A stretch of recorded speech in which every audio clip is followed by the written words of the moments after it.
जय हिंद जय जगन्नाथ समस्त को। तो केमिति अଛ ସମସ୍ତେ आशा କରୁଛି ସମସ୍ତେ ଭଲରେ ଥିବେ।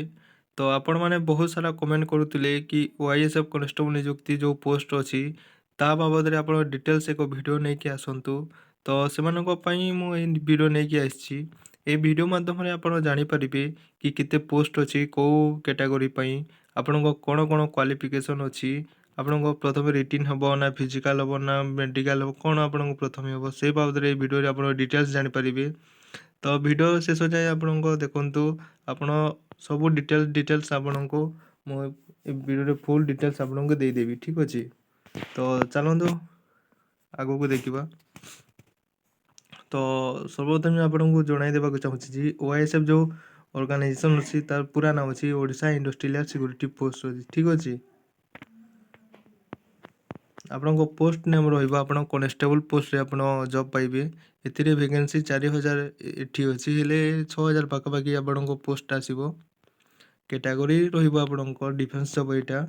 ଆପ୍ଲିକେସନ୍ ମୋଡ଼ ଅନଲାଇନ୍ରେ ରହିବ।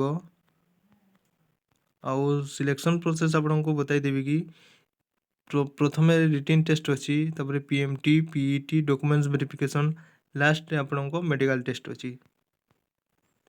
ତ ଆପଣ ଅଫିସିଆଲ୍ ୱେବସାଇଟ୍କୁ ଯିବେ ଆଉ ଟୋଟାଲ୍ ଡିଟେଲ୍ସ ବି ଆପଣ ଦେଖିପାରିବେ। ଏଥିରେ ଆପଣ ଦେଖନ୍ତୁ UR ପାଇଁ ହେଲା, UR ପାଇଁ 2000 ପୋଷ୍ଟ ରହିବ। SC BC ପାଇଁ 450 ପୋଷ୍ଟ, SC ପାଇଁ 650 ପୋଷ୍ଟ, ST ପାଇଁ 900 ପୋଷ୍ଟ ରହିବ। ଆପଣଙ୍କ ଏଜ୍ ଲିମିଟ୍ ରହିବ 1/1/2024କୁ ଆପଣଙ୍କ ଏଜ୍ ହେଉଥିବା କଥା, ଯାହାକି ମିନିମମ୍ ଏଜ୍ ରହିବ 18 ଇୟର୍, ମ୍ୟାକ୍ସିମମ୍ ଆପଣଙ୍କ 23 ଇୟର୍ ରହିବ।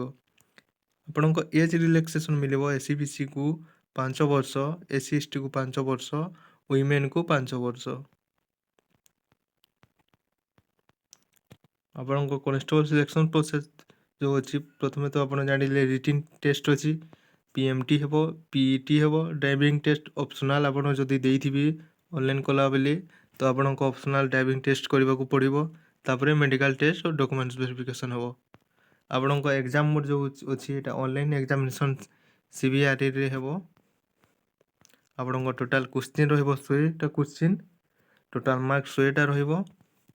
ଟୋଟାଲ୍ ଟାଇମ୍ ଆପଣଙ୍କୁ ମିଳିବ 2 ଘଣ୍ଟା। ଲାଙ୍ଗୁଏଜ୍ ମିଡ଼ିୟମ୍ ରହିବ ଇଂଲିଶ ଏବଂ Odia.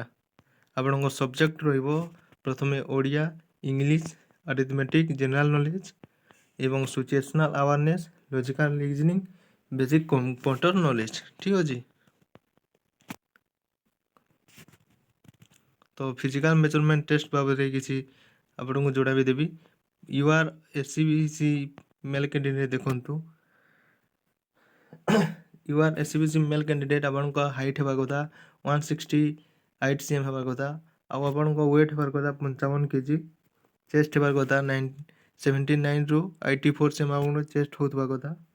For SC ST mail candidate ଦେଖନ୍ତୁ, ହାଇଟ୍ ଆପଣଙ୍କ 163 cm ହେବାର କଥା, ୱେଟ୍ ଆପଣଙ୍କ 50 kg ହେବା କଥା, ଚେଷ୍ଟ ଆପଣଙ୍କ 76ରୁ 81 cm ହେଉଥିବା କଥା। ସେପରି UR SC BC female candidate ଦେଖନ୍ତୁ, ଆପଣଙ୍କ ହାଇଟ୍ 158 cm ହେଉଥିବା କଥା, ଆପଣଙ୍କ ୱେଟ୍ 47.5 kg ହେଉଥିବା କଥା। For SC ST female candidate ଦେଖନ୍ତୁ, ଆପଣଙ୍କ ହାଇଟ୍ 153 cm ହେଉଥିବା କଥା ଏବଂ ଆପଣଙ୍କ ୱେଟ୍ 45 kg ହେଉଥିବା କଥା।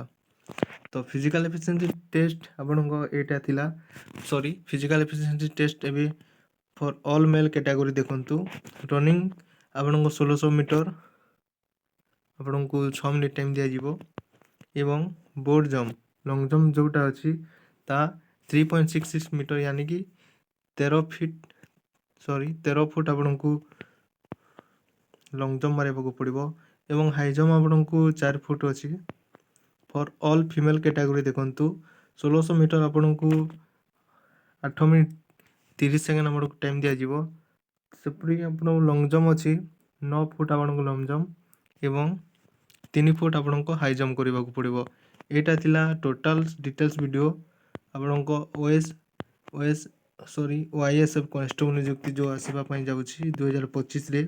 ତା ଥିଲା ଏକ ଡିଟେଲ୍ସ ଭିଡ଼ିଓ, ଯେଉଁକି ବହୁ ମାତ୍ରାରେ ଆପଣମାନେ କମେଣ୍ଟ କରିଥିଲେ କି ଡିଟେଲ୍ସ ଭିଡ଼ିଓ ନେଇକି ଆସନ୍ତୁ। ତ ସେଇ ଆପଣଙ୍କ କହିବା ଅନୁଯାୟୀ ମୁଁ ଭିଡ଼ିଓଟା ଆଣିଥିଲି। ଯଦି ଭିଡ଼ିଓଟା ଭଲ ଲାଗିଥିବ ତ ପ୍ଲିଜ୍ ଲାଇକ୍ ଆଉ ଚ୍ୟାନେଲ୍କୁ ସବସ୍କ୍ରାଇବ୍ କରିବେ। କମେଣ୍ଟ ମାଧ୍ୟମରେ ବତାନ୍ତୁ ଆପଣଙ୍କୁ ଭିଡ଼ିଓଟା କେମିତି ଲାଗିଲା। ରହିଲି, ଜୟ ହିନ୍ଦ, ଜୟ ଜଗନ୍ନାଥ।